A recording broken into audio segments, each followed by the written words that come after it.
of the COVID crisis, you would table the legislation for a referendum on independence. When are you going to do that?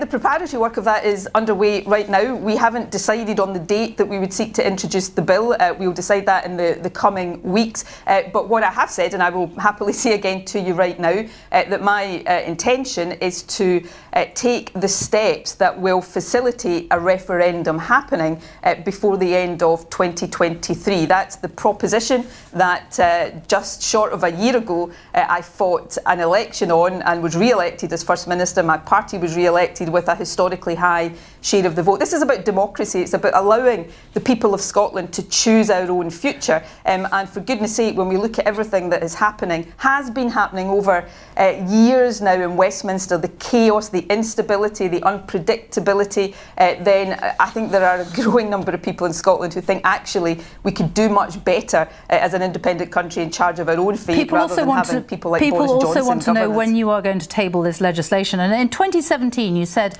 autumn 2018 was the common sense time for another referendum. In autumn 18, you said you'd set out your plans for an independence referendum in the not too distant future. In autumn 2019, you said the referendum must happen next year. In autumn 2020, you said you wouldn't rule out a vote in 2021. And in 2021, you said you'd start pushing for a referendum in spring 2022. When is going to be the right time? Look, I make no apology for the fact that over the past 2 years as First Minister, I have prioritised steering the country through a pandemic. Look, I make no apology for the fact that over the past 2 years as First Minister, I have prioritised steering the country through a pandemic. Look, I make no apology for the fact that over the past 2 years as First Minister, I have prioritised steering the country through a pandemic.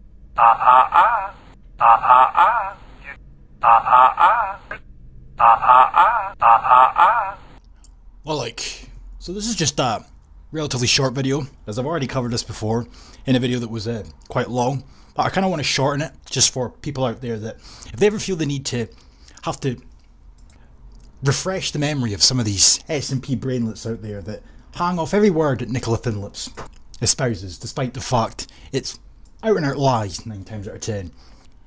So she wasted no time at all, obviously, in this little segment here, essentially struggling to contain her emotions with her little smirks as she bragged about the fact that she won the election that just passed by promising independence yet again.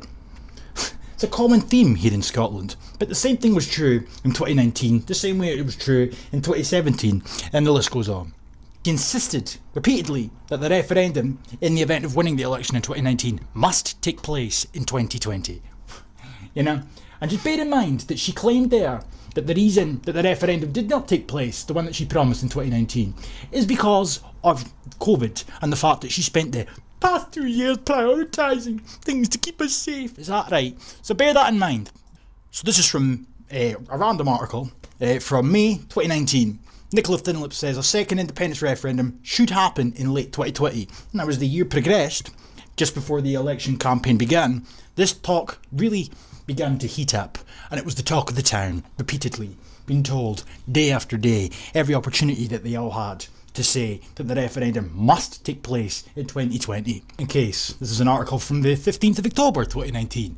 Nicola Thinlips says IndyRef 2 must happen next year. Now the claim that I was, or the theory that I was putting forth at the time, as I was making videos on these wankers back then, was the fact that the reason they wanted the referendum to take place in 2020 was because if it went all the way to 2021 come the Scottish elections, their mandate for a referendum would be capiche.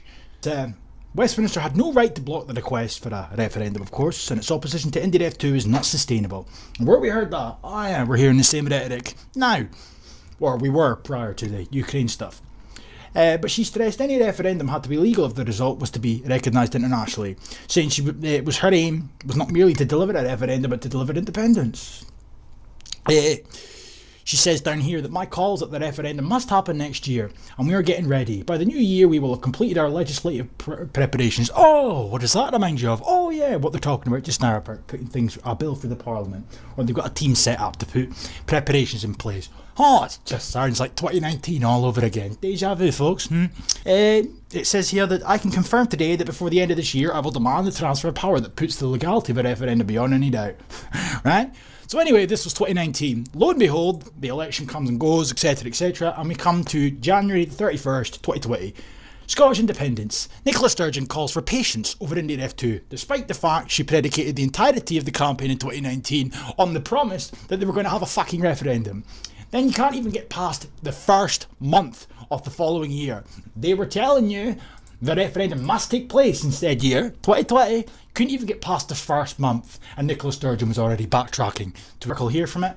Scottish independence referendum may not happen this year, admits Nicola Thinlips. Initially, they came out in the beginning of January, or the ending of January I should say, to tell you all that the referendum that you were promised in 2019 might not happen in 2020, despite the referendum that you were promised in 2019 might not happen in 2020, despite the big hoo-ha about the fact that it had to happen in 2020.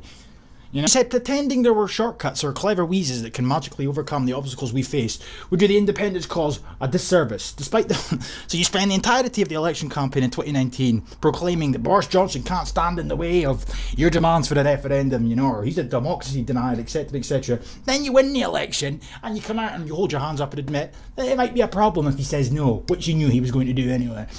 Thinlips also added to achieve independence a referendum whenever it happens, whether it is this year, as I want, or after the next Scottish election, it must be legal and legitimate. That is a simple fact. What do you mean, after the next Scottish election? You were telling everybody in 2019 it had to happen in 2020. The next Scottish election at that point was in 2021. It had formally requested a transfer of powers from Westminster to ensure the legality of a referendum, after the party won 48 of Scotland's 59 seats in December's general election. This was rejected by the Prime Minister, who said the 2014 referendum when Scottish voters rejected independence was a once-in-a-generation event.